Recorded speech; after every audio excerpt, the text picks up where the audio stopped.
ফেনীর পরশুরাম ও ফুলগাজীতে অবিরাম বৃষ্টি ও ভারতের পাহাড়ি ঢলের পানিতে বিস্তীর্ণ এলাকা প্লাবিত হয়েছে। ৭৫টি গ্রাম। মাত্র ১.৫ মাসের মধ্যে ৩বার বন্যার কবলে পড়েছে এই জেলা।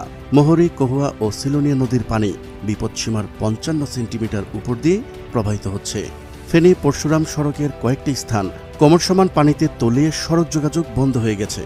বেড়িবাঁধের ১২টি স্থান ভেঙে কতটা ভয়ঙ্কর হয়ে উঠছে ফেনীর বন্যা পরিস্থিতি তা জানাবো আমাদের সহকর্মী লিংকন এবং রাসেল তামজিদের ভিডিও চিত্রে। চলুন শুরু করা যাক। পানি উন্নয়ন বোর্ডের সূত্র মতে ২০ আগস্ট মঙ্গলবার সকাল ৬টা পর্যন্ত ২৪ ঘণ্টায় ফেনী জেলায় ১৮৬ মিলিমিটার বৃষ্টিপাত রেকর্ড করা হয়।